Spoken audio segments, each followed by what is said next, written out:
எலியாவின் தேவனெங்கே உந்தன் விசுவாச சோதனையில் எண்ணி எண்ணி துதி செய்வார்.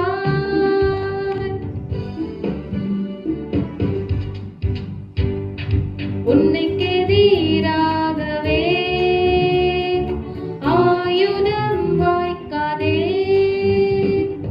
உனக்கு எதிராகவே ஆயுதம் வாய்க்காதே.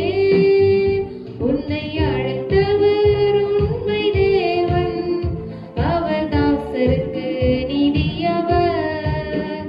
உன்னை அழைத்தவர் உண்மை தேவன், அவர் தாசருக்கு நீதியவர்.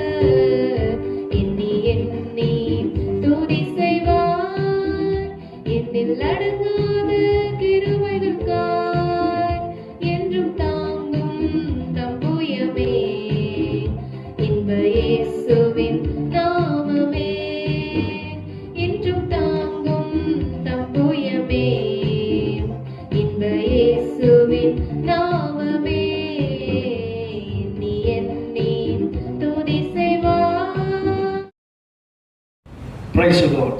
ஆண்டவராகிய இயேசு கிறிஸ்துவின் ஈடு இணையற்ற திருநாமத்திலே உங்கள் யாவரையும் இந்நிகழ்ச்சிக்கு வாழ்த்தி வரவேற்கிறேன்.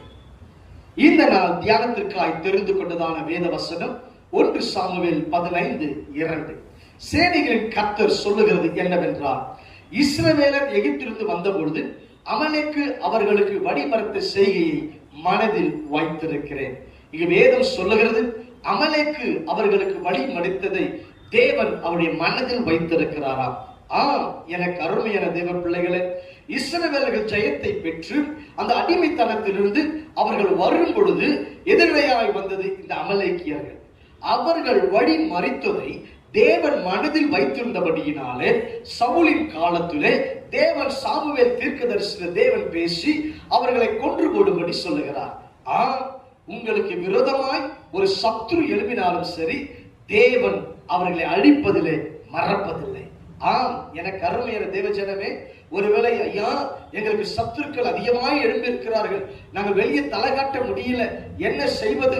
ஒருவேளை பிசாசின் போராட்டங்கள் சத்துருவாக, ஒருவேளை வியாதி ஒரு சத்துருவாக, ஒருவேளை மாந்திரிகள் சூனியங்கள் ஒருவேளை சத்துருவாய் எழுப்பி நிற்கிறது, நாங்கள் என்னத்தை செய்ய முடியும் என்று அங்கலாய்க்கிறீர்களா? பயப்படாதிருங்கள், தேவன் உங்களுக்கு யுத்தம் பண்ணுவார். எகிப்தின் சேனை இஸ்ரவேலரை பின்தொடர்ந்து வரும் பொழுது, இவர்கள் செங்கடலை கடந்து வரும் பொழுது தேவனுடைய செய்கையை பார்த்தோம் அல்லவா? அவர் கர்த்தர் நமக்கு இஸ்ரவேலருக்காய் யுத்தம் பண்ணினார். எனக்கு அருமையான தேவ பிள்ளைகளே, கர்த்தரிடத்திலே விளையாட முடியாது.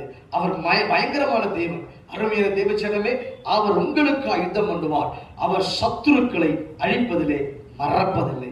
ஒருவேளை உங்களுக்கு விரோதமாக எழுந்த சத்துருவை தேவன் அதம் பண்ணி போடுவார். நாம் ஜெபிக்கலாமா? மகா இரக்கமும் கிருபையில் நிறைந்த எங்க நல்ல ஆண்டவரே, உம்மை நாங்கள் துதிக்கிறோம், ஸ்தோத்தரிக்கிறோம். இந்த சத்தத்தை கேட்டுக்கொண்டிருக்கிற ஒவ்வொரு பிள்ளைகளுக்காக நான் ஜெபிக்கிறேன். ஐயா, பிசாசின் போராட்டத்திலே, சத்துருவின் போராட்டத்திலே, வியாதியின் போராட்டத்திலே, ஒரு வியாதி ஒரு சத்துருவாய் எழுந்து நின்றால், ஒருவேளை மாந்திரிகள் சூனியங்கள் சத்துருவாய் எழுந்து நின்றால், இப்பொழுது தேவ வல்லமை ஒவ்வொரு மேல, இந்த நிகழ்ச்சியை பார்க்கிற ஒவ்வொரு மேல இறங்கி வருவதாக. என் தேவன் அற்புதத்தை செய்வீராக, அதிசயத்தை செய்வீராக, ஒரு விடுதலை, ஒரு சுகம் உண்டாவதாக. எல்லா சத்துருக்களை கர்த்தர் அமைதிப்படுத்துவீராக நாங்கள் ஜெபிக்கிறோம். கர்த்தர் கிரியைகளை செய்யும். உன்னதன் இயேசுவின் நாமத்தில் ஜெபிக்கிறோம் நல்ல பிதாவே, ஆமென். God bless you. கர்த்தர் உங்களை